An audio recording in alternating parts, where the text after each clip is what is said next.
and welcome. This is Aurora with the Central Coast Astronomical Society, and we are going to be starting in about 10 minutes. I wanted just to get on a little early so you could adjust your volume and get ready, pop the popcorn. We are going to have an amazing show for you tonight. We are going to be joined by Dr. Lee Coombs very shortly, and he's going to give us an in-depth tour of the moon. So we're just going to make sure everybody can hear us. So if you can hear us, go ahead and type it in the box where you're from. If you want to just put your name, let us know how the audio levels are, and also just let us know where you're from so we can just know, astronomically speaking, where you are on the planet. I will be back very soon.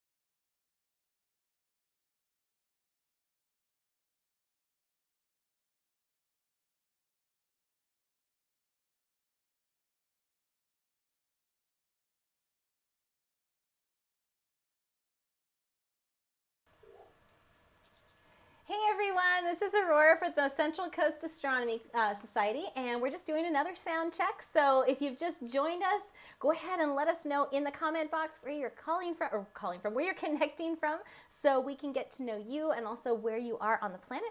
We'll be back very soon. We're doing some more audio checks. Just let us know how we're looking, how we're sounding, and we're going to actually be starting at the top of the hour.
Hello everyone and welcome. This is Aurora with the Central Coast Astronomical Society. I'm so excited for tonight's presentation.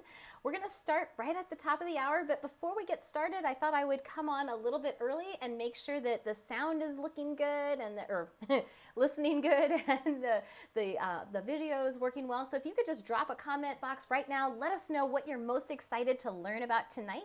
That would be great. You can also include where you're connecting from, so we kind of know, astronomically speaking, where you are on the planet.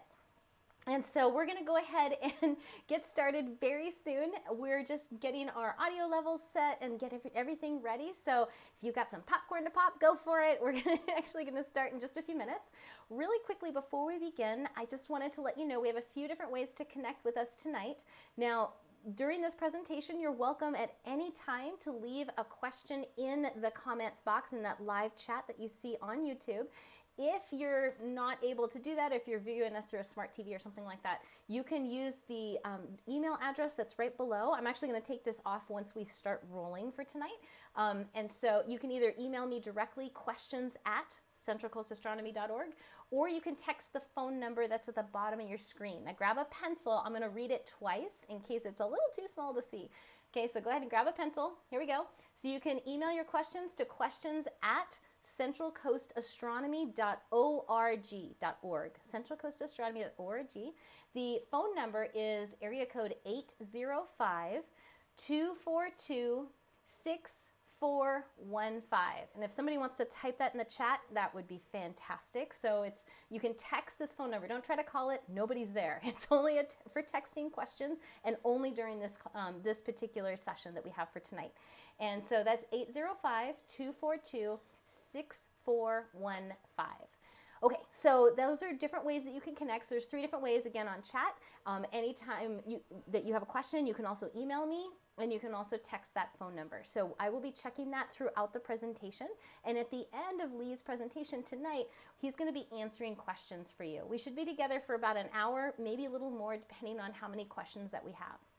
Okay, so if you're brand new to us, welcome. My name is Aurora. I'm the president of the Central Coast Astronomical Society, and you can actually find out more about us just by going to our website, which is www.centralcoastastronomy.org. It's pretty easy to find us. You can just do a Google search for Central Coast Astronomy and you'll find us.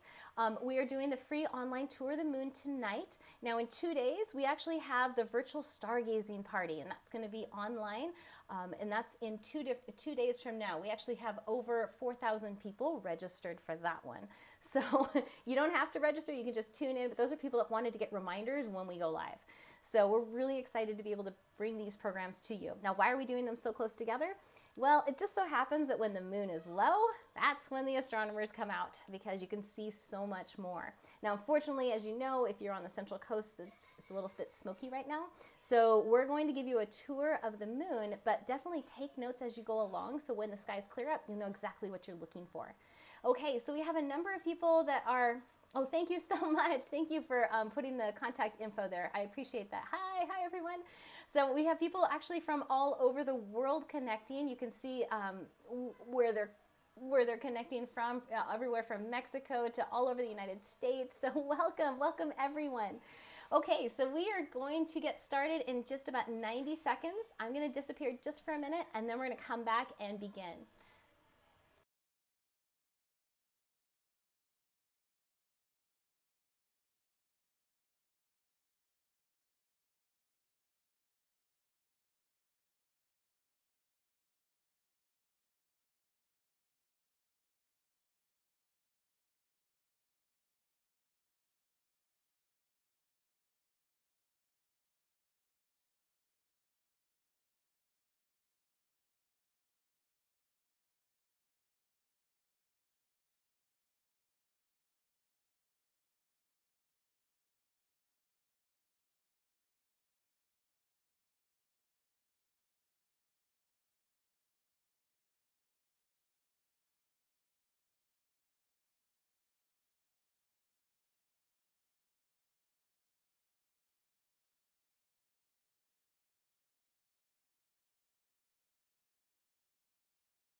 everyone, and welcome. My name's Aurora with the Central Coast Astronomical Society. Thank you so much for joining me tonight. We have a special guest presentation tonight that is about the tour of the moon. You know, a lot of people just take the moon for granted. They think, it's up there, not a big deal. But what you're going to see tonight is absolutely just going to blow your mind. And we're going to have so much fun together. We'll probably be together for an hour, maybe a little bit more. We're going to hold all the questions till the end. So if anytime during tonight's presentation you have a question, there are three ways to connect. You can just put it in the chat box and I will be looking through that as we go tonight. You can also text us or you can email us. And so email is questions@centralcoastastronomy.org. And the text, in case it's too small to read, I'll read it twice, and then I'm going to make that banner disappear during our presentation tonight. So write this down in case you think you might need it. It's area code 805-242-6415. So don't call it. There's nobody there. It's just for texting questions and only during this presentation tonight. 805-242-6415. And thank you to the people that are typing it in the chat box, so it'll be in there. You can scroll back and find it. So excellent. So yay, so welcome everyone. I know I'm desperately missing being in person and stargazing with everybody, but I'm so excited for this opportunity because now we get to do it with people around the world in a way we could never do before. So tonight's presentation is very, very special. We actually are going to hear from one of the founders of Central Coast Astronomy. In case you're new to Central Coast Astronomy, we actually are a small stargazing group of people that are on the Central Coast of California. And we have a website. Just type in Central Coast Astronomy and you will find us. And we actually have tonight's presentation, and in 2 days we actually are going to do our virtual online stargazing as well. So you can just find out more about our events as well just on the website. So that's www.centralcoastastronomy.org. So tonight we're going to be talking about the moon, and to do that we have Dr. Lee Coombs, who has been stargazing for, gosh, I think it's over 40 years.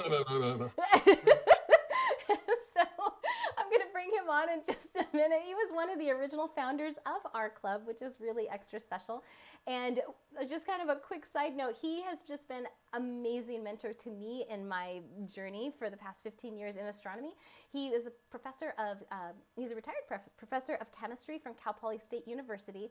And one of the unique things about Lee is he was actually doing astrophotography way before it went digital. Isn't that right, Lee?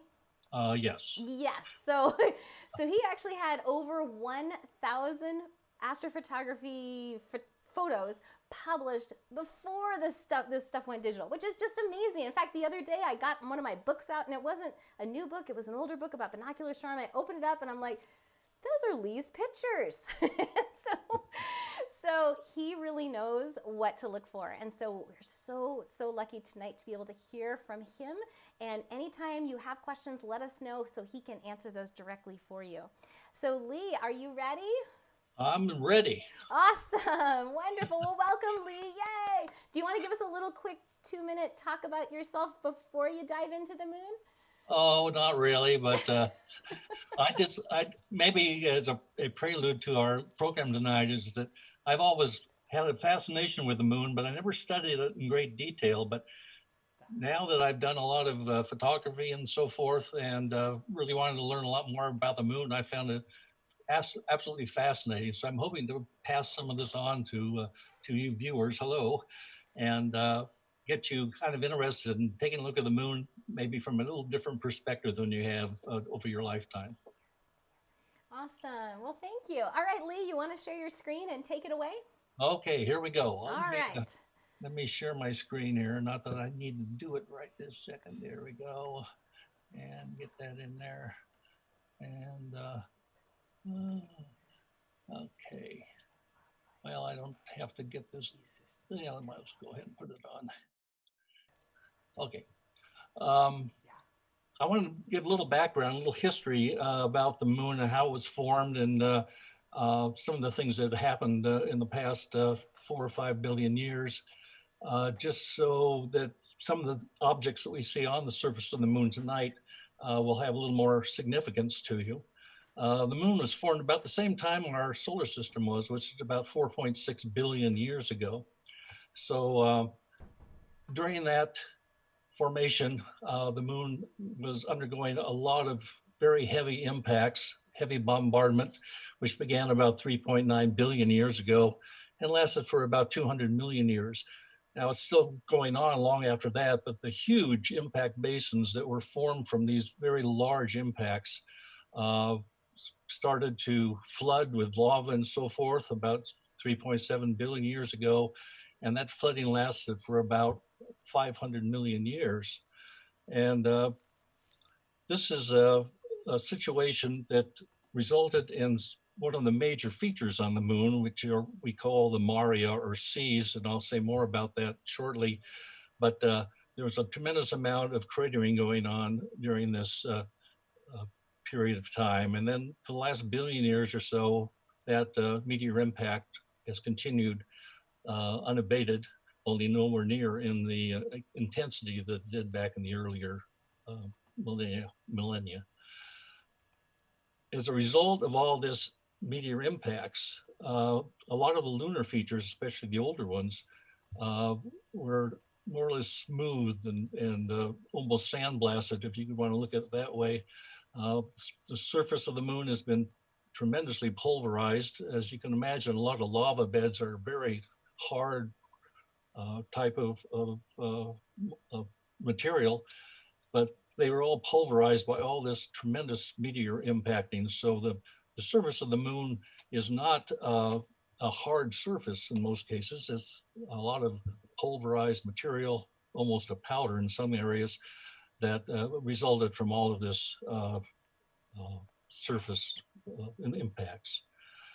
Now, many of you know that the average distance of the Earth to the moon is about 240,000 miles, or about 387 kilometers for you people on the metric system. It comes around the Earth in not a circular orbit, but in an elliptical orbit. So at times it's very close to us, about 225,000 miles, and other times it's further away, about 251,000 miles. So the moon actually can appear a little larger certain times of the year and a little smaller, although it's not that noticeable because we're only talking about a 10% or so difference in the size that we see the moon at these closest and furthest approaches. The time it takes the moon to go around our Earth is a little over 27 days. We call that a sidereal month. But the time to complete one set of lunar phases, in other words, to go from one new moon to the next new moon, is about 29 and a half days. So this lunation, as they call it, if we divide it by 4, we should see about a quarter of the moon every 7 days. So between new moon to the 7-day moon, we see what we call the first quarter. We see it as a half moon. 7 days later, 14 days after new moon, we see a full moon, as you see projected right here. I'm getting some feedback. And then the 21 days, a 21-day moon is 3/4 moon. And then finally, another 7 or 8 days, we're back to another new moon. And the new moon is when the moon falls between the Earth and the sun. We cannot see the new moon because all of the sunlight is on the back side, but we can in one instance. One instance we can see the new moon, and that is during a solar eclipse. Many of you have seen either a total or a partial solar eclipse. You're actually seeing the new moon at that time, but all the light is falling on the far side of the moon and not on the near side. So let's talk a little bit about the major features on the moon. If we look at this moon, this is a full moon picture, of course, and we notice these dark areas. And before the telescope, long before the telescope was invented, observers thought that these dark areas were actually oceans or seas of water, and they named them accordingly. They named them as Maria. Maria means sea in Latin. And so these seas were of course formed when the huge impact basins were filled with lava. And so as you might expect, the thickness of these areas, in other words, the crust here, is about 1 to 2 miles thick. Not actually fairly thin as crusts go. The other area are the light areas here, and these are called the highland areas. They're at a higher elevation. Most of the impacts here include the oldest impacts. In other words, these were not covered by the lava as many of the impacts were in the Maria regions. These are where we have a tremendous amount of debris from literally millions and millions of meteor impacts. And this is as a result, since it's the highland air, a little higher elevation on the moon, these are about 6 or 7 miles thick, the regions in this area. So anyway, we have a fun time. I'm going to go through a week worth of lunar observing in about an hour and try to point out a lot of the obvious features on the moon.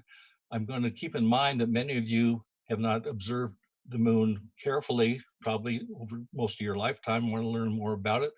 And I'm very receptive to that. And I'm going to speak to you along with this tour.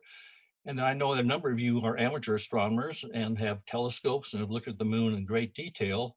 I'm going to try to throw a few challenges at you so that when you look at the moon, maybe you can find a few things that you haven't seen before with your telescopes. So let's proceed. And I'm going to be giving you, for each phase, we'll be going through 7 phases, one for each day.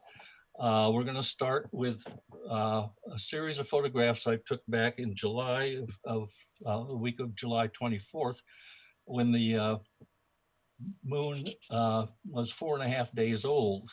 Now, some of the other adventures or tours that I'm suggesting may start at the 5-day moon. Mine started at a 4.5-day moon because I wanted to take pictures after the sun had set, of course, and it got reasonably dark. I picked a week between the roughly the 5-day moon and the 11-day moon, which is convenient because you will see mostly all of the all the major features on the moon during that 7-day period. And also it's being kind of lazy and not wanting to get up at 3 a.m. to take the last quarter moon. I selected the first those particular days of the moon so that you could get up after dinner and go outside and get your binoculars or spotting scopes, whatever you have with you, and not have to go to bed late after your observing time. So you'll have a convenient time to look at the moon. Now, obviously, if you miss a couple days because of weather or what have you, every month you'll be able to take this tour, and start it at about the same time, and to be able to relate to our presentation here tonight to refresh your mind about some of the features that you might want to look for. Lee, let me ask you a quick question just so the Sure. audience knows. Did you take all these photographs yourself? Yes. Yes. Okay, good. Yeah, and the moon is a very bright subject, so it's not difficult to take pictures of the moon, even with your iPhone. If you have binoculars or a telescope, just hold your camera behind the eyepiece and shoot away. It should give you some images. It takes a little practice, but you can find it out. Okay, this is what we're going to do is look at our first phase. This is the moon at 4.5-day moon. Now you may, if you start the tour a few days from now, you will see probably the 5-day moon, which means this terminator here is going to be a little bit more to the left here, a little more to that side. The orientation of the moon as you look at it with your naked eye, the north is up, east to the right, south down, and of course west would be to the left. So if I say there's a feature to the west of something, then you'll notice it's off to this side of the moon. And conversely, if it's to the east, it'll be off to this side of the moon. So this is a 4.5-day moon. And this is about how the moon would look through a telescope or a spotting scope at around 20 power, 20 or 30 power at the most. Even with binoculars, you should be able to see these key features. So let's go and discuss some of these features. And I want to apologize in advance. My pronunciation of the names of some of these objects and so forth are probably very incorrect. So if you'll please pardon my mispronunciation of anything. I'm sure many of you know how to pronounce some of these things much better than I do. So if I destroy the language, please be a little forgiving. I'm sure it'll be just fine. Go right ahead, Lee. All right, so the first major feature here that we see on the eastern part of the moon here is this Maria region, this sea. This is called uh, Mare Crisium, which means Sea of Crisis, Sea of Crises. It's not a very big area, but it's fairly obvious, and it's something you would see during the entire tour because the shadow will be moving from right to left across this as we go from day to day, and this will be in the sunlight during that whole time. We also see two fairly noticeable craters up here. The smaller one on the left is called Hercules, and I'll get a little closer look at that for you in a minute. And the larger one is Atlas. So this is the crater Hercules and the crater Atlas, which will be the first noticeable craters that you would see even through a pair of binoculars. Okay, and finally, we're going to go get about 3 times closer in the next two shots, and I'll be following these whole globe images with 2 shots, one that will cover the northern half of the terminator. And this is the terminator, the division between the night and daytime of the moon. And here's where we have the greatest relief, the shadow relief, and where we can see the most details along this area of the moon in each phase. And then we'll take another one that'll show the lower half, the southern half, and see a little bit more detail in some of these. So let's move on to a northern half. Here is our two craters here, Hercules and Atlas. They're moderately sized craters as large craters go. Uh, the uh, um, the Hercules, the smaller one, is about 42 miles across. It's about 42 miles from here to here, or about 68 kilometers for those of you in the metric system.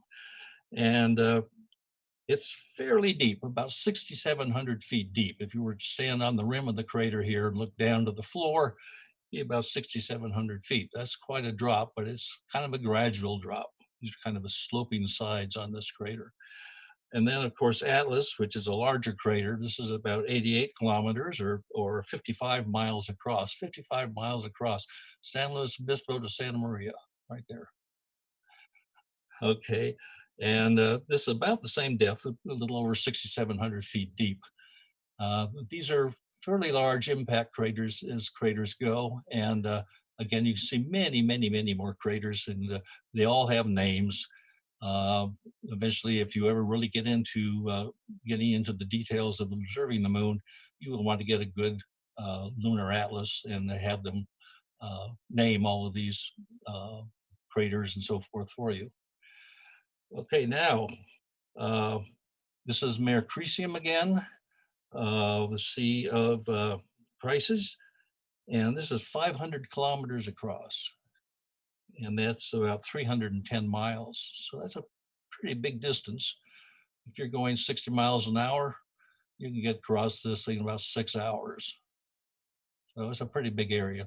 Lots of little craters in here, but the early old craters have long been covered by lava and magma, and we're only left with the more recent craters that occurred after the lava had hardened, and those are the ones that we normally see in this area. Now there's a little trick. Here comes a challenge. Challenge number one to you astronomers. There's a little patch, a little crater here that has, it looks like a comet, two little debris things. This is crater is called Messier and Messier A. And apparently, oops, what happened? Okay, I have to be careful though. I touched my mouse the wrong way. It goes under the next slide. Uh, if you could see this through a telescope or a pair of binoculars, then you probably have some pretty good seeing. And this particular section, this debris that fell out, that came out during the impact had to come in at a very low angle and then throw this uh, debris off to the left here in the picture. So you might want to try to find this. If it wasn't for the dark Maria region, you probably wouldn't be able to see this ejecta very easily. But that's kind of a challenge. See if you can detect that. If you have a telescope or spotting scope, uh, look up here at the Mare Crisium area, look down and see in this Maria area whether you can see that cometary look. Okay, we'll look down at the southern half. Here it is again. This is our Messier pairing here, a little comet. And then we have another Maria region, which is called Mare Nectaris, or the Sea of Nectar. And we're just seeing sunrise here now. If we were here, we'd be kind of in the dark. If we're in here, looking toward the west, we'd see the sun just on the horizon. So the sun is just coming up for an observer right about here on the moon. As we move to the west, of course, the sun appears higher and higher and higher. So this is the region that we'll be looking at in all of our phases to try to see some of the details, some of the low uh, detail that a shadow will bring forward more clearly. You can see here there are no shadows. We don't see things very clearly, but here in the shadow band, we see a lot. Okay, let's move on to the next day. The next day will be 5.5-day moon, a day later. And now we start to see some fairly major things. Obvious ones are the 3 craters here that I'll describe in a moment. But first of all, if we start at the top, again, here's Hercules and Atlas up here, and not quite as obvious as they were in the previous phase. But now we get down to this crater, fairly good sized crater. This is called Poseidonus, and we'll say more about that in a minute, but that's the name of that crater, Poseidonus. Then Mare Nectaris, which we saw in the previous slide, is down in here. And this is called, again, the Sea of Nectar. And then the 3 craters are named Theophilus, Cyrillus, and Katrina. And we'll take a closer look at that in just a moment. So let's move in a little closer. And here is Poseidonus. And you notice the flooring of this crater is fairly flat. That's because this has been filled with lava, either from fissures in the, either because fissures within the floor of the crater. Boy, my mouse is going crazy on me here. Or possibly from the outside. So we'll see quite a few of these flooded craters over the surface. These are craters, of course, that occurred either before or during the filling from the lava and so forth from the fissures of the moon's surface. We'll move on down now, and you'll notice this funny little wrinkle here in the Maria. There are a number of places where they exist. These are called wrinkle ridges. And wrinkle ridges, we'll see a number of these in our tour. But what they are generally are very gently sloping, low relief Maria ridges. They may be a couple, 4 or 5 miles wide, but they're not very high. They may only be 500 or 600 feet high. So we're only going to see them at a very low angle sun that allows us to get a little bit of shading on them. And as soon as we go to the next phase, we'll see that these particular ridges are almost invisible because the sun is much more overhead, not giving them a nice shadow. But these are wrinkle ridges, and these are formed either possibly by young lava flows that are passing over older lava flows, or they are formed from the expansion and compression of the forces when the lava cools. In other words, we know hot things shrink and expand with heat and cold. These may have been formed by that process. But we find these quite commonly, especially obviously in the Maria regions where we have the lava and so forth. Okay, let's take a look a little further down from the wrinkle ridge area. And again, this is a shot. We see our little Messier comet here. That particular ejecta thing is about 120 kilometers, or about 74 miles long from there to there. So it's a pretty big splash that those little meteors made. But here are three very obvious craters. And Poseidonus, which is the obvious one here. I'm sorry, I got the wrong thing. Theophilus. Okay, I was talking about the like I my problem with my mouse when I touch it, it makes the slide go to another picture. So I'm trying to be careful about that.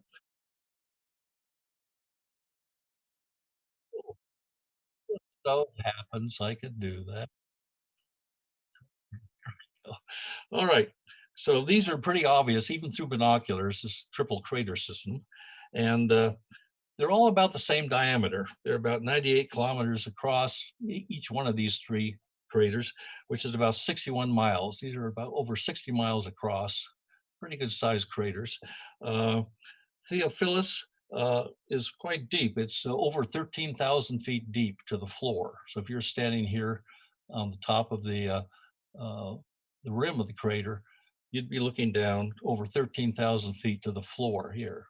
So there's quite a big uh, wall coming up from that particular crater. You can almost tell that this is probably the most recent crater because it's obliterated this other one next to it. This, of course, is Cyrillus. And again, it's the same diameter pretty much. It's a little shallower, a little over 11,000 feet deep, and obviously an earlier crater than Theophilus. And then we get Catarina, uh, which again is very similar to this in depth, a little over 10,000 feet. Lots of cratering within the crater. And again, this is probably the earliest crater, followed by this one, followed finally by this one. As we get to the newest craters, we find the walls be much sharper, and the older ones are pretty worn down from a lot of other meteoritic activity and so forth. But anyway, that's a really nice triple crater system, and we might use that kind of as a guide. I'll look back at this as we go through the next couple of days, and see how, as the sun gets higher and higher, how we lose more and more of the detail that the shadow is giving us now. And this is why the terminator here between the night and the day side is is such a perfect place to look for detail on these particular objects. So let's go to the next day and again, see how easy this is. Let's see how it looks the next night.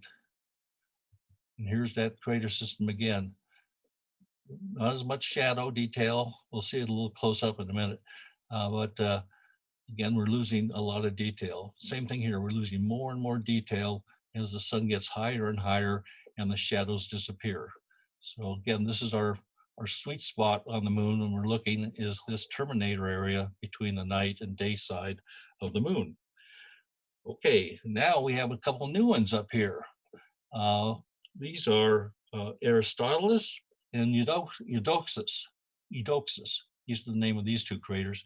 Again, we'll get a little closer look in a minute. This is the Sea of Serenity. Mare Serenitatis, Sea of Serenity. And then we have a very well-known sea down here. No one's ever heard of this, I'm sure. This is called the Sea of Tranquility. Does that bring to mind any particular thing? Sea of Tranquility. This is where the first manned spacecraft landed and Neil Armstrong set foot on the moon in the Sea of Tranquility. And it was right about down here, and I'll show you exactly where it is in just a moment. The Apollo landing site is one of the sites that I'll point out on our tour. So let's get a little closer and see what we have to see. Here again is Poseidonus.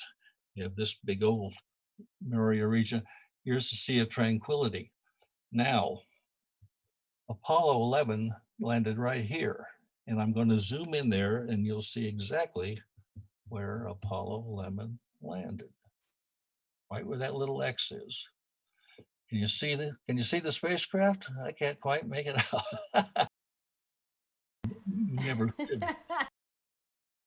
But that's where Apollo 11, one of the more famous Apollo flights, landed. Wow. And Neil Armstrong took his walk on the moon. And we'll back up a little bit. here are those three craters again we saw the previous evening. And you see it's lost a lot of the shadows because the sun is much higher now. It's not quite as detailed as we saw in the previous evening. We have a rill here, and I'll talk about rills in a minute, but this is sometimes called a straight rill. That is, it was formed probably by tectonic place, kind of like our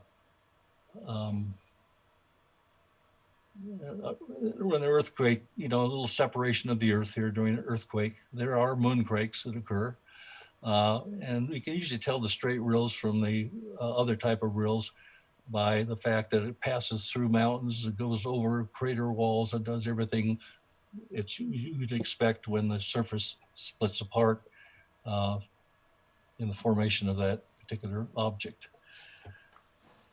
Now, the Apollo landing site, if you recall, this took place in July 20th, 1969. And I've often had people ask me, well, you've got this big telescope, can we see the Apollo lander? And the short answer is no, because about the smallest object you can see on the moon from Earth-based telescopes is about 3,000 feet across, 3,000 yards across, I should say, or 3,000 meters, or 1,000 meters. We just cannot see anything that small from the Earth with Earth-based telescopes. So that wouldn't be too good if we had used Earth-based pictures to decide where the landing sites should be, because we'd be missing things. I mean, you'd be barely able to detect the meteor crater in Arizona if it were a crater on the moon from an Earth-based telescope. You'd barely be able to see it. It would be the smallest object on the moon. So lunar photographs are not very good for selecting sites for landings. So as some of you know, a couple of years prior to the Apollo manned mission,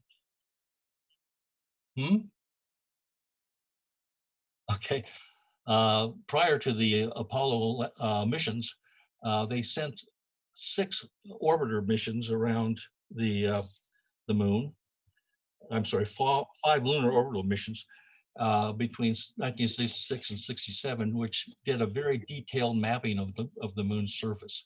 And those particular satellites could photograph objects as small as a meter, or about 3 feet across. So those particular orbiters, if they were taking pictures today, and there are orbiters that are doing that, could actually detect the moon lander here from the Apollo 11 landing, as well as a few other things. So that's our Apollo. Now, if we look down at the at the southern part, we start to see this highland area. Look at all the craters here. The highlands have a lot of the cratering that occurred very early stages of the moon's development. They haven't been wiped out by lava flows, but they have been bombarded by lots and lots and lots of meteors. So there are probably some really old craters. In fact, there's little remnants here that have been bombarded with so many other impacts that they almost don't exist anymore. So there's a tremendous amount of a rubble field in the highland areas of the moon. So trying to find a nice level landing site for a lunar landing would be difficult at best, especially when you have all the detail that the orbiter satellites took. You would see in an area like this probably millions of craters. So it's an area that, other than non-manned flights, we haven't landed anything of any significance. Okay, now we will move into the 7-day moon. Now we're at half phase. We're at the half moon. Here are those 3 craters over here again. You can barely see them now. They're just totally wiped out as far as highlights, because the sun is more overhead. But here we have now nice, clean, easy to see areas of detail. Again, we have another triple crater system here, and these can be seen, of course, with a pair of binoculars. All these Maria regions are very uh, significant. A couple more craters up here. Aristillus right here is a crater. We'll get in close up of that in a minute. Uh, but here's where we start getting into some really interesting features on the moon uh, that I want to bring to your attention. Uh, there's this gash up here. This is called the Alpine Valley. And we have a series of mountain ranges. These mountain ranges are actually crater rims for the huge impacts we talked about earlier. These are actually the rims of those craters that managed not to be buried in lava. And we have these mountain range areas, which are essentially how the mountains on the moon were formed. The Alpine Valley here is a fairly long feature, and it can be seen through a telescope. It has a length of about 180 kilometers or about 112 miles long from here to here. It's this gash. Let's move in a little closer. And it's called a graben. At least the geologists call this a graben. And essentially what this is a swath of terrain that dropped between two roughly parallel faults. We had two faults coming down here, and this kind of sunk in there between them and created this valley. And then lava flows and so forth kind of smooth the floor of that valley, and you're left with this particular feature on the moon. Earlier astronomers thought that maybe this was caused by a very low angle impact by a meteor, but it has been shown since not to be the case. There's a real challenge here. In the middle of this valley is a very narrow rill, a little snake-like rill that is almost impossible to see from Earth, but if you have a large amateur telescope and in superb conditions, you might be able to detect the rill that goes down the center of this. But generally, it's not something that most people can see or even photograph. All right, we have our lunar region here that have the Alpine Valley. There's an interesting crater here. This is sometimes called a ghost crater. This one is obviously filled from lava coming over here and filling up this area, and just shows the rim of the crater, just a ghost of it. And then there's been another impact, fairly large impact that occurred inside of that. This is called Cassini, this little thing, and this little crater here in the middle. And we have this, so it has kind of an eyeball look to it, kind of an eye look. And it's a crater that can be relatively seen with ease. This is Aristillus, another fairly recent crater. And then we get to what we call the Huygens rills, and these are down here. This is a rill that it's about 127 miles long from here to here, and it's one that if you have a modest-sized amateur telescope, around 6 inches or so, you should be able to detect this rill. Now here's challenge number 2 or 3, and this is the crater Tresnecker or Trenecker. And not that the crater is anything special, but you can just detect some of these very narrow river-like features. These are called sinuous rills, very thin rills. Again, a good challenge for the amateur with a telescope. On a good steady night, you should be able to see these very narrow rills around the crater Trenecker. And you see, I'll go back where we moved in fairly close, but this is the region right here where we have all those rills. So a good challenge, something that is worth looking for.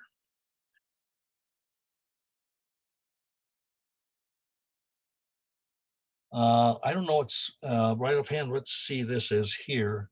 Um, we have, uh, this is the Sea of Tranquility right here and Sea of Serenity here. I'm not sure what the name of that is. I'd have to look. Okay. Yeah. So that's okay. That's the northern part. Let's go into get the southern thing here. And here's where we have that triple crater. Uh, this is Ptolemaeus, and this is a flooded crater. It had a very deep uh, impact area, and it's all filled with lava. The lava could either come from fissures at the bottom of the crater, or possibly from some of the Maria filling. But it's kind of a flat floored crater, and this is what most of the uh, craters of this type look like. And it is a fairly good size, 153 kilometers, about 95 miles from here to here. So a pretty good size. Another challenge would be there are quite a few small little craters in this flat area. So those of you who have telescopes might see how many of the very small craters you can see on the floor of Ptolemaeus. Alphonsus is the next crater next to it. And then we have Arzachel. Arzachel is about a 60-mile diameter crater. And our three craters from back here, not much detail can be seen. Shadows are not there. Here you're starting to see the details, and the same thing will happen to these as this did as the sun gets higher and higher as the days progress. Again, we have this very heavily cratered region in the southern highlands, and not a good place to try to find a landing spot. All right, we're up to the 8.5-day moon. We're past first quarter, and we're starting to see some other major areas. This flat flooded crater up here is called Plato. Not like the dough you squeeze in your hands, but Plato, like the philosopher. And Archimedes, we come down here, we see this crater is called Archimedes. And then, I'm sorry, Archimedes is this crater here. And again, that's a filled crater with just the rim. And then we have Eratosthenes, which is over here. And the mountain ranges that I pointed out earlier are across here. And let me define them at this point. This one up here these are the Alps, and most of the mountain ranges are named for ranges that we find here on Earth. These are the Alps, and this is where the Alpine Valley was seen. These are the Caucasus Mountains, and that's a series of mountains, I believe, in Russia. And these are the Apennine mountain range right here. And we'll be looking at some interesting things in this range in just a moment. Yeah, well, I'll get you some close-ups, but we can zoom in a little bit on the moons. And again, there's Plato, Archimedes, and we'll be looking in this area here shortly. Okay, let's go on a little closer here.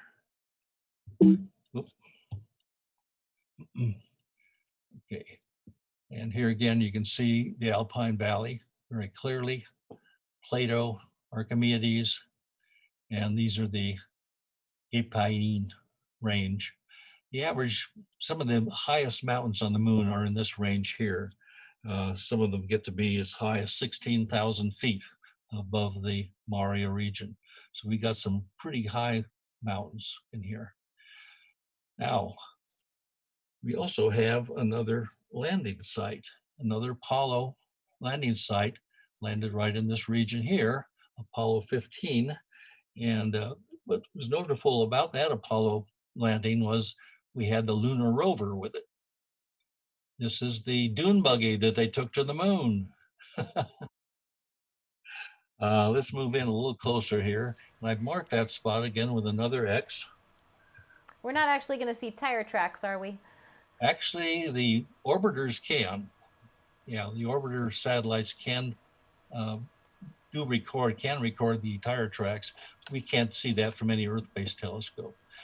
But this is a rill that starts right in here, and it actually goes all the way up the valley and right up where this landing site is. And this is Hadley Rill. If you remember Hadley Rill, that's the rill that was by the Apollo. Oh, why am I getting rid of this? By the Apollo landing site, the Apollo 15. The rover just roved around up here, went up to the rill area and so forth. Now, to find this in your telescope, you find Archimedes, which is pretty easy to find, and you just move over toward the west, and you'll see this little gap in here. And if your telescope is, modest size amateur telescope, and you have a good steady night, you should be able to see Hadley Rill all the way up here. You should be able to record that rill. I can see just part of it here. The photos I took during the week of the last July, they were kind of nice clear nights every night, but it was not very steady. There were only about one night that was really steady. This was not one of those nights. If it had been steady, I probably could have recorded most of the rill right up to the valley here. But if you can find this in your telescope, you found Apollo 15 and their little dune buggy here. The rover is still there, along with the lander. And an orbiting satellite can actually see that, since it can photograph things as small as about 3 feet in diameter. And certainly the rover fits that category very well. All right, so see if you can find that. That's another challenge for you. See if you can find that landing site, and you'd be in pretty good shape. We have another crater starting to show up. That's Eratosthenes. This is very low now, but this is, again, a fairly recent crater, as you can tell by the nice sharp edge of the rim. It hasn't been overly impacted by a lot of other craters. It's fairly deep, and it's a very pretty picture that we have in this area of the moon. It's a lot of things going on there. Lots of things.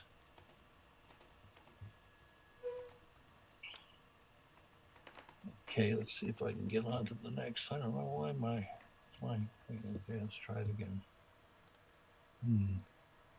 All right, why are you not moving? Okay, what did I do? Let's try it again. There we go. Okay. Ooh. You doing okay over there, Lee? I don't know. I don't know what's happening to me. Oh no! Just wanted to just interject real quick. If you just joined us, my name's Aurora, and I'm here with Dr. Lee Coombs. He is sharing his own personal images that he took of the moon. We're taking a tour of the moon. We started on day 5, and what day are we on now, Lee? Is it day 8? 8.5 days. 8.5 days. Okay. Between 8 and 9 days. Okay. Yeah. And so thank you everyone for submitting your questions. I'm going through those, and we're going to compile those. Lee will answer those at the end, just so you know. All right, back to you, Lee. Okay, now there's a very interesting feature here in the southern part of the moon. You see right here. This is called the straight wall. And they'll move up a little bit here on you. This is not a crater here. This is just part of the Maria region. And this particular straight wall is sometimes called a fault scarp, which means that it was either formed from either a thrust fault, in other words, where part of this region of the Maria lifted and left this, or part of it collapsed. So we have this long fault.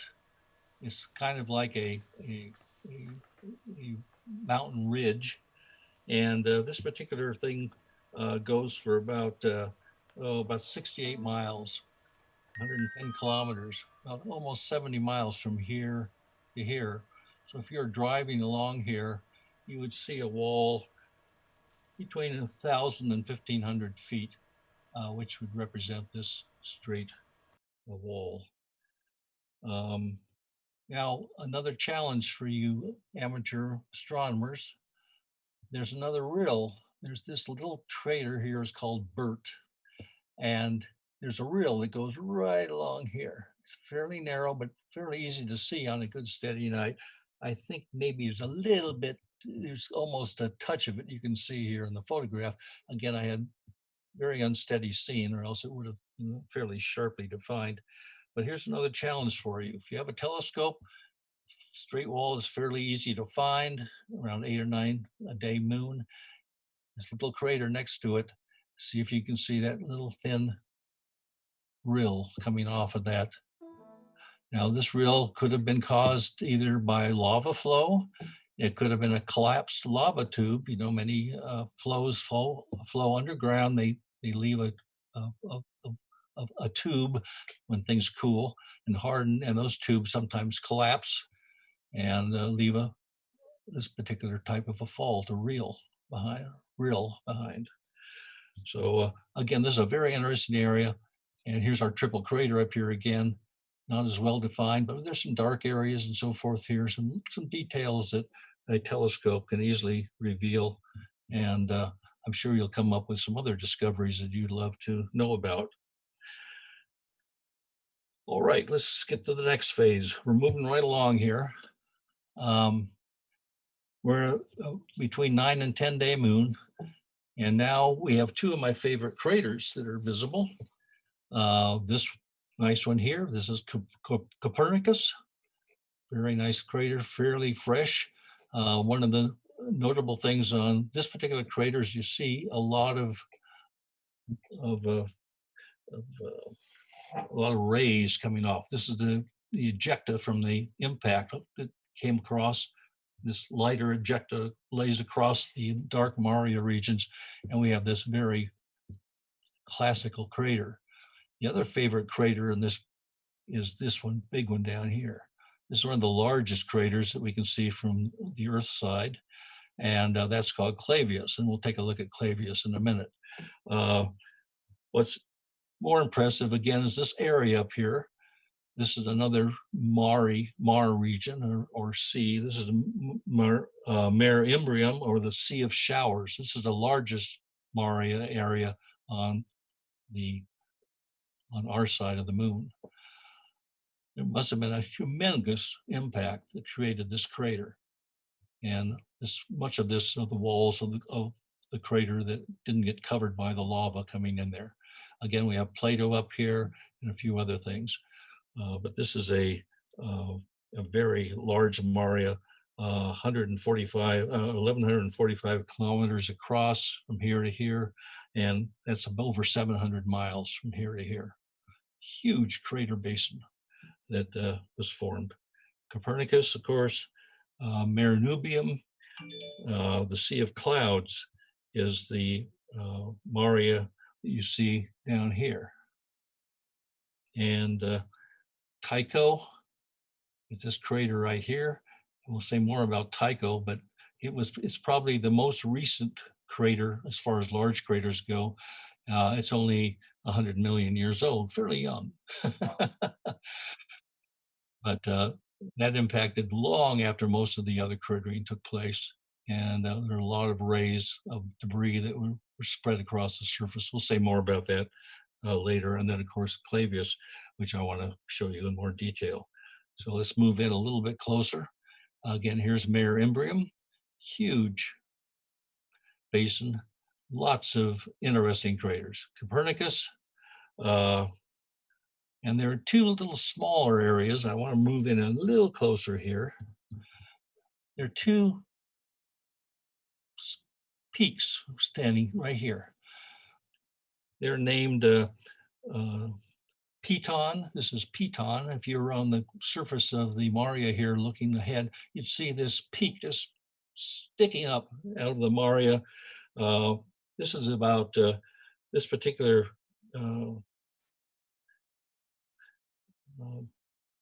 peak is again a remnant of this crater rim. It just happened to be isolated, and all these other areas are covered with lava. And this is another peak, very vertical creek called Pico. So we have Piton and Pico. You can see from the shadows what things look like here. I probably should have showed you on the previous night where the shadows are much longer because the sun is much lower. But these are fairly uh, tall peaks. Tycho, which is this one here, is about 53 miles. I'm sorry, um, I'm in the wrong area here. Yeah, Piton here is about 4,400 feet high. So you're walking along this flat area and you see a 4,400 foot high peak suddenly jut up in front of you. And Pico is even higher, almost 7,900 feet above the surface of the Maria here, just sticking up there. We have another little range of mountains here, and this is called the Straight Range. This straight range is about 52 miles long from here to here, and on average about 5,900 feet tall, these mountains. But it's a little feature you can probably pick up at reasonably low power on your telescope. See if you can pick up these three little features, Mare Imbrium. Yep. And then we have Copernicus, a beautiful crater, fairly recent crater. This particular crater is 96 kilometers, about 60 miles in diameter. Not huge as big craters go, but you can tell how fresh it is. Hasn't been too much erosion from meteor impacts. Looks fairly new, and it is probably a few 100 million years old. And if you're up here on the rim looking down, it's about over 12,000 feet down to the floor. 12,000 feet from here down to the floor of this crater. Pretty deep stuff. And then we get down here. This is again a real fresh crater here. I can't pronounce this. Bulialdus, I think, is the name of this crater. Not a big deal. Tycho. Here's Tycho. Again, this is a very recent crater. We'll see more the effect of its rays and so forth in a little later in the tour. But it's a very new crater. Nice sharp ridges, nice sharp rim. Hasn't been degraded too much by other meteor impacts. And then we have Clavius. And this is an interesting crater, very large. The interesting thing, first of all, it's 230 kilometers across, which is 143 miles from here to here. And there's a little semicircle of craterlets right here, 5 of them. The depth of this crater even looks shallow, although these walls are over 16,000 feet above. The rim is about 16,000 feet above the floor of this crater, but lots of other impacts afterwards. This is the largest crater on the Earth side that we can see easily. Even with a pair of binoculars, this crater is pretty obvious. Okay, now we're getting along. Again, we can start seeing the rays from Copernicus more clearly now. All this is debris that was thrown out after the impact, many miles away from the crater. We can now see Mare Imbrium in its full glory without too much difficulty. And the Tycho, now we start to see the rays stretching out way across the lunar surface. Some of these rays extend over 1,400 miles from the impact, way the heck over here. So that must have been one heck of an impact when the meteor came in and formed that crater. We're starting to see another rayed crater here. This is called Kepler, which we'll see a little bit closer. And another larger crater here, just starting to appear at sunrise. It's sunrise at this point. It's called Gazendi. So we're essentially at the end of our 7-day tour, but let's look at some of the detail now. We get back up to Mare Imbrium, and we see this little area here. This is called, sometimes when you see this in the Maria regions, they call these bays. Remember, these were thought to be oceans and so forth from the early observers. So this is called the Bay of Rainbow, Sinus Iridum. And this particular Bay of Rainbow is about 150 miles across. So it was a pretty big crater when it made its impact. And of course, it was immediately filled in with lava from all the flows coming from this Maria region. Copernicus, again, shows its rays quite clearly. There's Kepler, another rayed crater. Just a fantastic area. Here's Tycho again with its rays spitting out. Again, up to 1,400 miles, these rays have been shown to exist, and our little Clavius crater down here. And then we have Gazendi, this crater we're just seeing at sunrise. Now, when you start your tour, if you start it this month, which will be in about 3 days, it'll be a 5-day moon in 3 days, the 23rd. You'll see a little bit more of the sun will be a little bit further to the left. So you'll see some of these craters more clearly in your tour this month. I think the following month it starts again about 4.5 days moon. So you'd see about the same tour that we just took.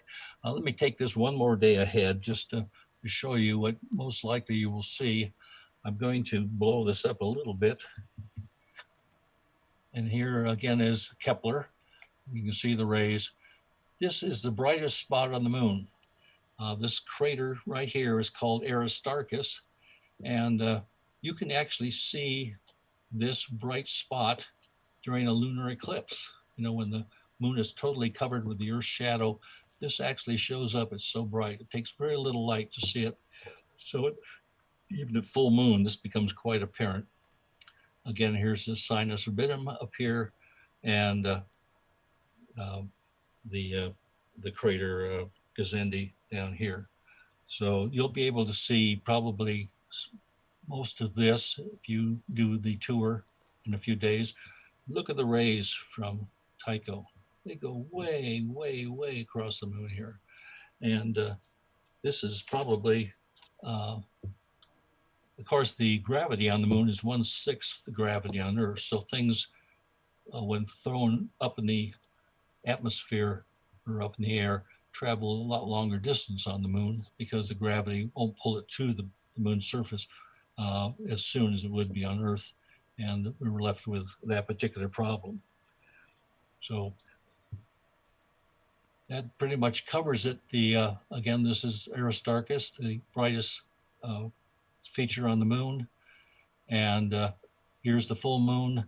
The full moon is a great time not to look for details, but to see where the Maria are. They stand out very clearly. Here's your brightest area, Aristarchus, right here. And then 3 of the brightest rayed craters are Copernicus, Kepler, and Tycho. And Tycho is the one that really stands out when you look at the full moon or some of the, a few days around full moon.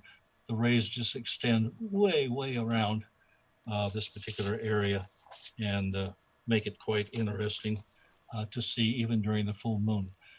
As far as seeing detail, like we've seen along the Terminator, you're not going to see much detail. The full moon is the worst time to look at surface details because we don't have the highlights extended by the shadows coming across the moon.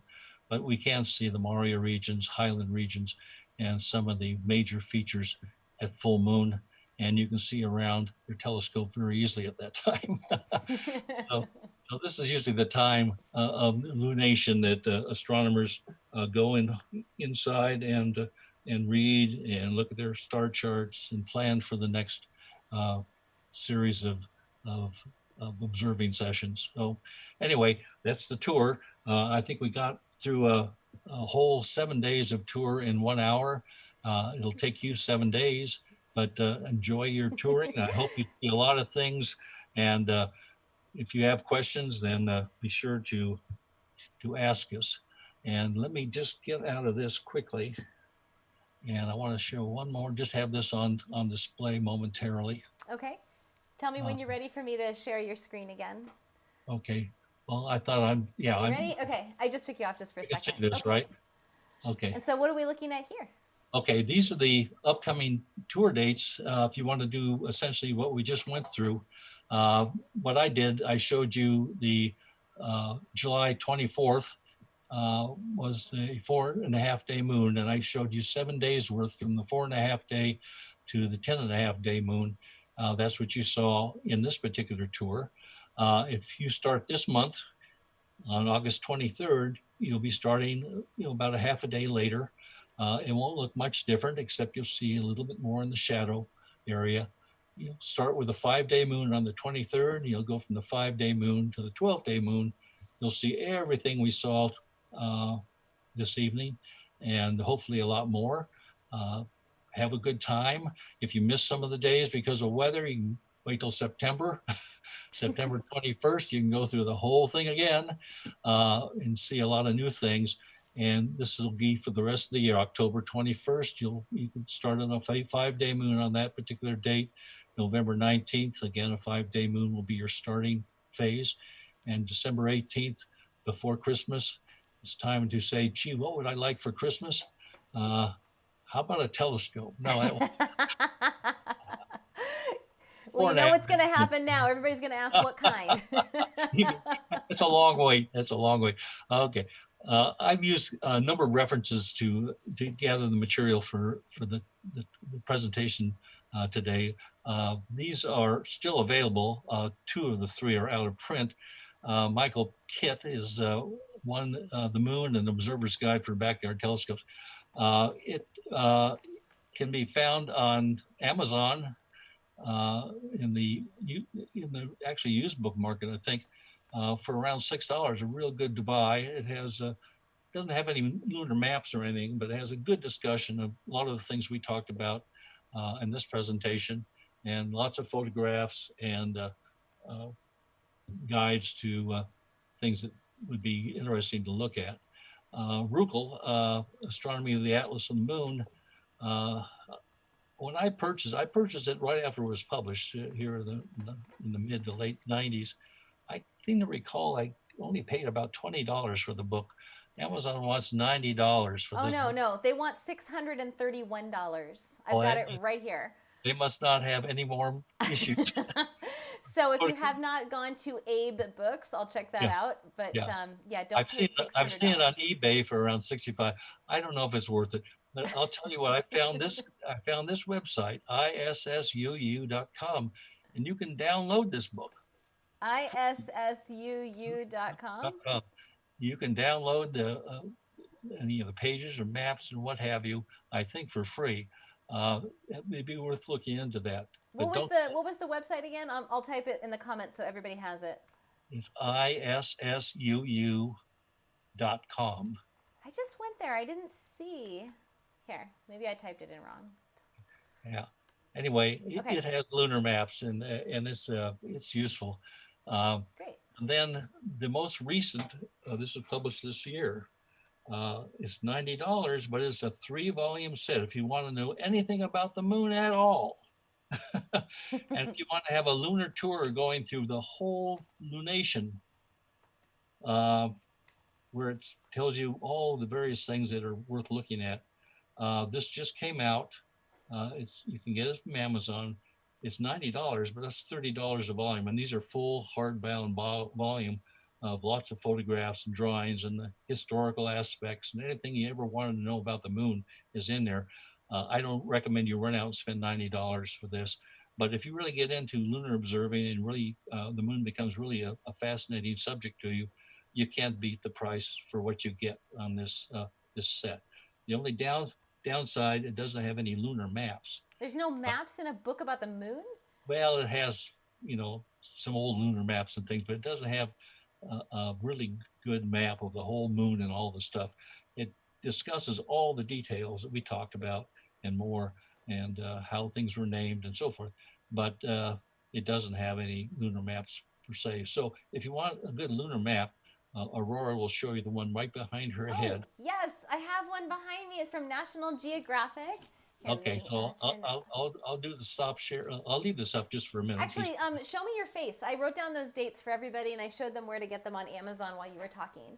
Okay. So this I don't remember. I must have got this about 10 years ago from National Geographic, and it's big and it's labeled. You can't see it, but there's all this little teeny print, and we actually get to look at the surface that he talked about, as well as the side that you never see. So it's just really fascinating. So that's something that you can probably find on Amazon or eBay or something like that. Okay, so I'll stop sharing that so we don't have All right. Okay, before we wrap up for tonight, we're actually going to pause here and do some Q&A. If you enjoyed tonight's presentation, drop Lee a comment in the box right now. I'm going to copy and paste it and send it to him by email so you can let him know what you enjoyed most about tonight. And if there's something that you were really excited or especially interested in, let him know as well.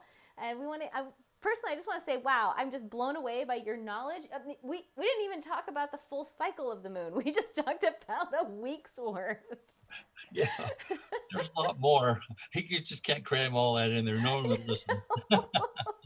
So thank you so much, Lee, for your expertise and sharing your time with us. It's been my pleasure.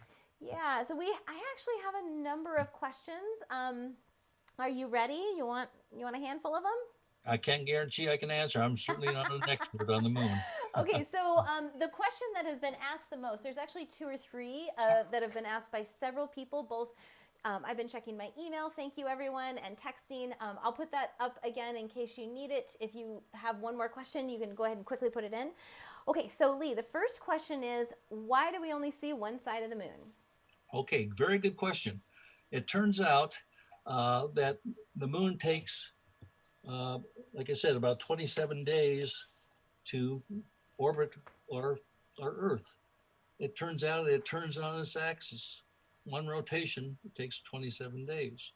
So as it's rotating around the Earth, it's rotating on its axis at the same rate.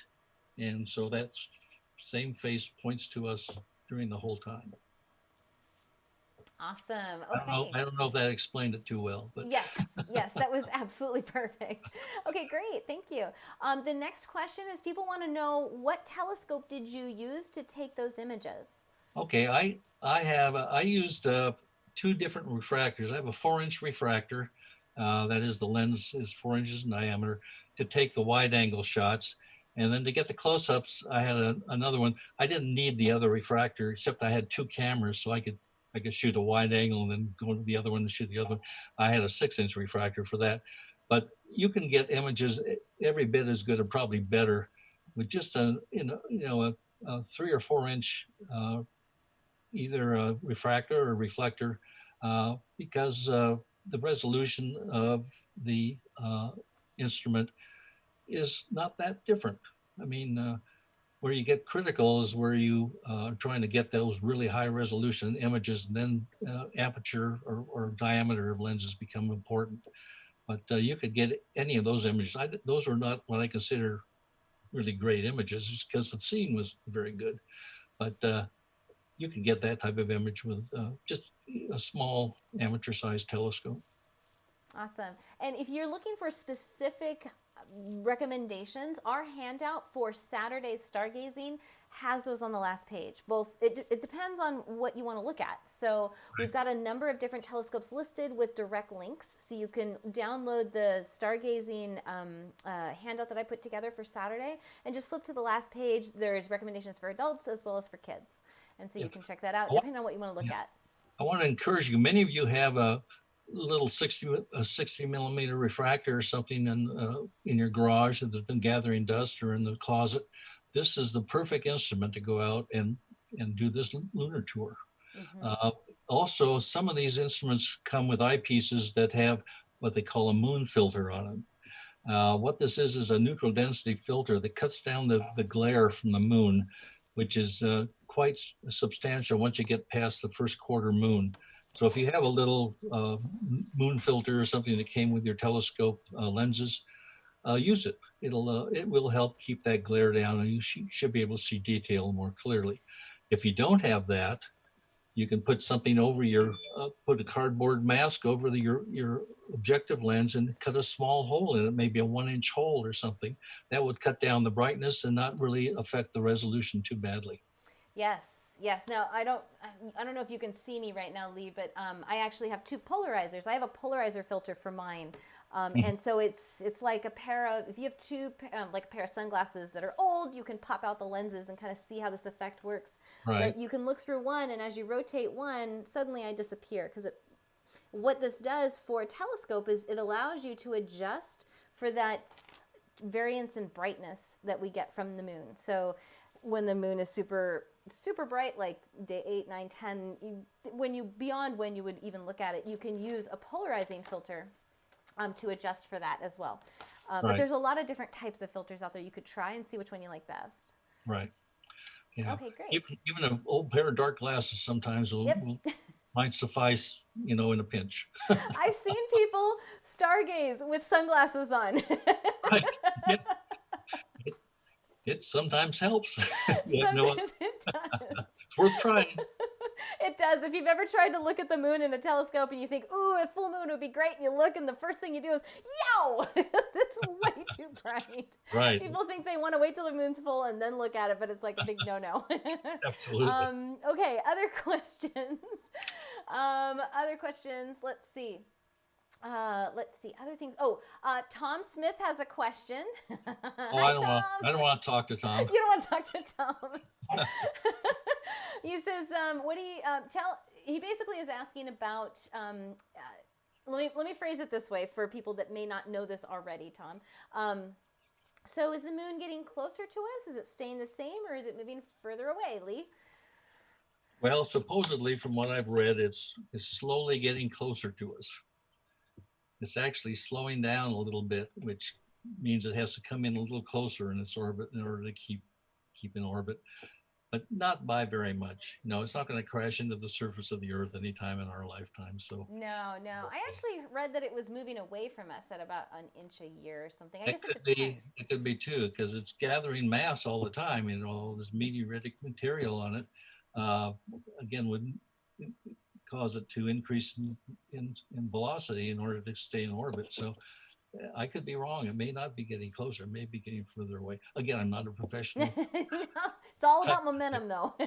I'll defer to Tom if he can look it up for me. He did. He just said, no, it's going away. Okay. Lee is good at taking the agree. pictures. Okay, which leads us to our next question. How did you first get started with taking pictures? What happened there? Like, what was it like? My, yeah. Well, I don't know. When I looked at astronomy magazines, many years ago, there were always a lot of amateur photographs of the moon and other objects in space, which really intrigued me. And so I bought a telescope, used it visually for a number of years, and then I found out that all I had to do was to take the lens off my camera. I had a single lens reflex at the time, and use the telescope as the camera lens. That's essentially what you're doing. So I just attached my camera body to my focuser, and voila, there was my ability to take pictures of all kinds of astronomical things. And of course, the moon is really easy because it's so bright, but there are a lot of other what we call deep sky objects, nebular objects, galaxies, and so forth that also respond to that same type of photography. It's just that the exposures are much longer, and you usually have to have some type of a device that allows your telescope to track the stars during the time of the exposure. So it was a challenge. I was a chemist, so I kind of liked the darkroom work. I like to experiment with different developers and developing techniques. So it just kind of all went together. But I still like looking through the eyepiece. It's not. Yeah. But the photography is a challenge. It does take some time to learn the tricks of the trade and get your feet wet. But I find it very rewarding when you start getting good results. You take a lot of pictures and throw most of them away. Is really what happens. Mm-hmm. Nice. Well, there's another picture. People want to know, how do I take pictures like yours? So let me first answer that before you jump in. So this is a piece I got from Amazon. I posted this on Instagram when I took it. It's a $9 or $10 adapter, and it screws onto the eyepiece of whatever you have, and it it also attaches to your phone, and so it lines the phone camera up with the eyepiece, and you adjust it. And I just snapped this without adjusting anything. It's a little blurry, but you can still see some of the craters. And this is a much older moon that we looked at. Now take a look at this telescope. Look at the size of my baseboards. I mean, this is a tiny telescope. It's really, really small. It's like a really super cheap telescope made by Orion. And so it doesn't cost a lot to get started on this. And so now you can talk, Lee. No, you said it fine. I alluded to it earlier that you can take good lunar photographs just with your iPhone. It's good if you can support it. And they have these devices like you showed, and you get them from Orion telescopes as well.